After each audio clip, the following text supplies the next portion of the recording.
All God has put us together. There's no doubt that we are going to be one.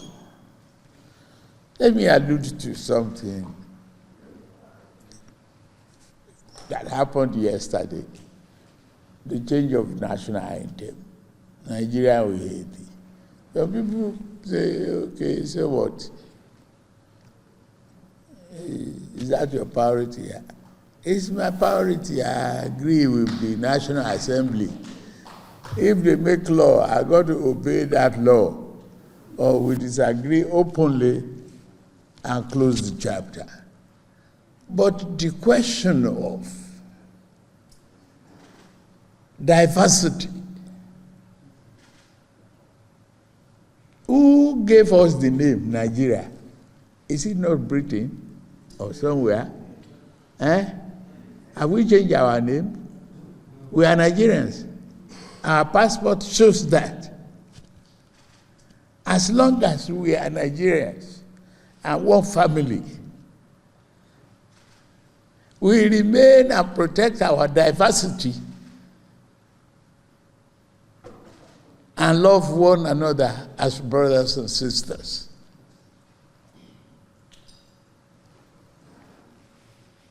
Thank you, sir. For all that you are doing, for Nigeria to be united. I'm glad the SGF had mentioned the appointment. I don't see it as the North and South. I see it as a Nigerian project.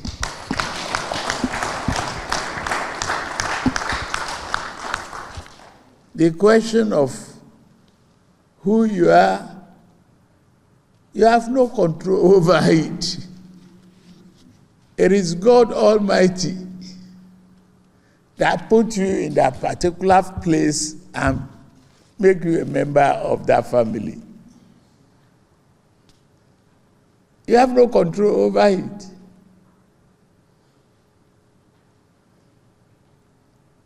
When I came begging for votes, I didn't say vote for me as a Yoruba man.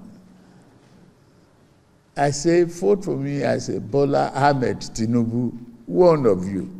Accept me. And I could see the result. I'm handing on to that mandate jealously. And I'm working my heart out. And I promise you, I still work harder. We are one and one Nigeria. And we should be proud of our greenback. That is the passport. In fact, if I have my way, I will bring back our old first national anthem. That describes us much, much better. I don't know why we change it. It's about service. It's about diversity. It's about commitment, the value and nation building. So that is my message. As you were aware, we had our meeting, the last meeting that preceded today. We had that particular meeting on Tuesday this week. So in that particular conversation, they offered the sum of 60,000 naira that we vehemently rejected. When we left that meeting, we informed them that we don't want to attend any other meeting without commitment from government. At any other meeting they want to call us for, there must be clear-cut commitment, of which they agreed. They invited us for a meeting again today. We deliberated on it, and we felt, okay, as patriotic Nigerians, that we should attend that meeting, thinking that they have the necessary commitments. We went to the meeting again today. To our surprise, there was really no representation from government. There was no substantive ministers in that meeting. They all had representatives without mandates, apart from the Minister of State for Labor, that is actually the conciliator. There was no representation from the federal government. There was no representation from the state government. So technically, they abandoned the meeting. So getting to the meeting, there was nobody to offer anything. So they still remain adamant on the 60,000 naira. So we're now wondering, why did they invite us for the meeting? Now we attended this meeting as patriots, as people that love Nigeria and love Nigerians as well. But government on its own refused to do anything much more. Even a kobo was not added to the 60,000 naira that they proposed on Tuesday, that we rightfully rejected.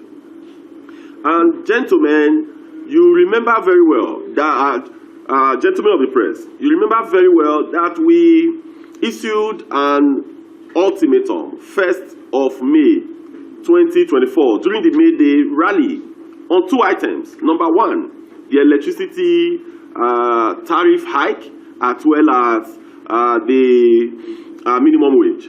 For the electricity tariff hike, you remember clearly that on the 13th of May, we had a protest to NEROC and to some of the discos, registering our displeasure. You know that up till today, there is no word from the government. Even the Minister of Power never deemed it fit to even invite us for us to sit down and have that conversation. Because our demand was that there should be a reversal from 225 naira per kilowatt down to where it was before, 66 naira per kilowatt. So, gentlemen of the press, we are calling on government to be much more responsive to the plight of the Nigerian workers. We are calling on them that the hardship that we are currently facing is as a result of the policies that were brought about by this government that we felt were not well thought out. And also, what has fed into this that we all know is quite obvious. The removal of fuel subsidy, the flotation of naira, and the increment of electricity price hike. So, gentlemen of the press, if you could remember, we had a meeting, a National Executive Council meeting of the NLC as well as the TUC, where we were further charged that the leadership should take charge and will take all actions to call government to order at the end of the expiration of the ultimatum. Today is 31st of May 2024, and this night the ultimatum expires.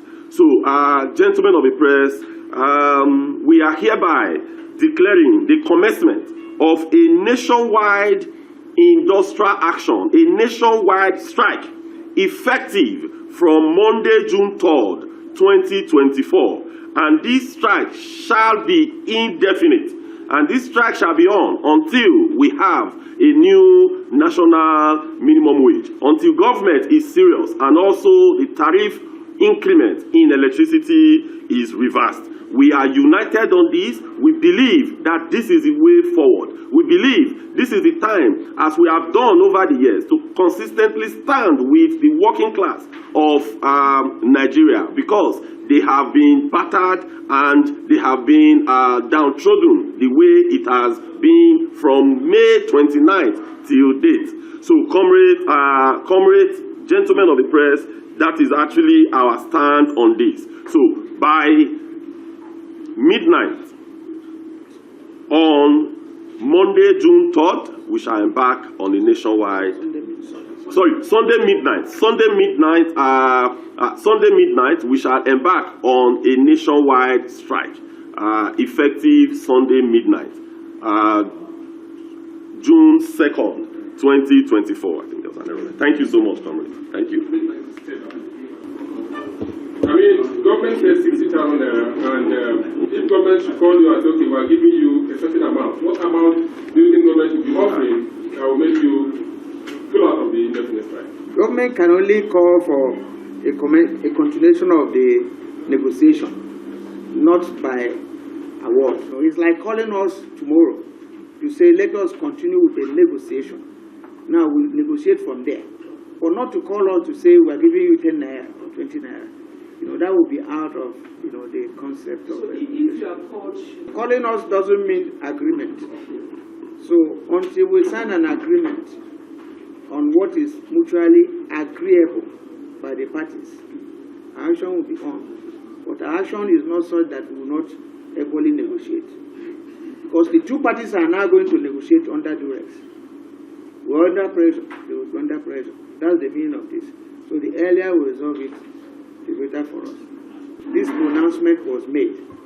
In fact, it was a public one. So it's not like there were 2 or 3 people. You know, it's a mass space.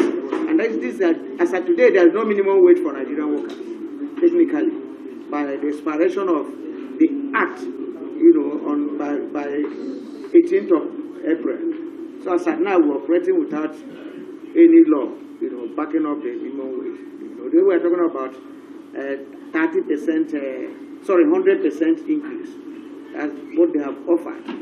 But the 100% increase amounts to 1 loaf of bread per day for 30 days. That's what it amounts. They are not looking at the quality or the value of what they are offering to us. You know, and those are the issues that we are looking at, and all of us must address, because it's tight, and there's nobody that can move on with this arrangement. And it is being done with inflation, devaluation, everything open. So if you take even the 600 we are proposing today, by next week, it will not make any impact. So we have to look at them holistically and see what we can do. Yes, and see what we can do, you know, to save the working class in Nigeria. So far, the COSAC, as big as they are, you know, equally. The strike you are talking of is when it enters maybe 1 month plus, and the workers will not get their wages. You now start to talk of how to subsidize them to survive. But at that level, you know, it's mostly done by unions, and it's good we understand this. NLC, TUC are being prepared by affiliates. You know, every union, even while this action is on, takes care of its members. But what you are saying, when we get to the river, we'll cross it. We'll make sure we sustain all the people involved, you know, to the best of our ability. So that is, and we are not doing a strike that will be 1 month without bite. I don't know whether you understand. Yes, I'm following you. I'm not sure where you have the labor centers in a country embarking on a strike for 1 month and you don't listen to them. You know, so I think what we should be praying for the people who are suffering so much, and those are some of our people. That was why we were reluctant. That was why we were virtually, you know, telling them, let's find a solution. We in the meeting today, and we told them we have to be here and allow you to go and get mandate. We are ready to sleep here to allow you to get mandate to come back to this meeting.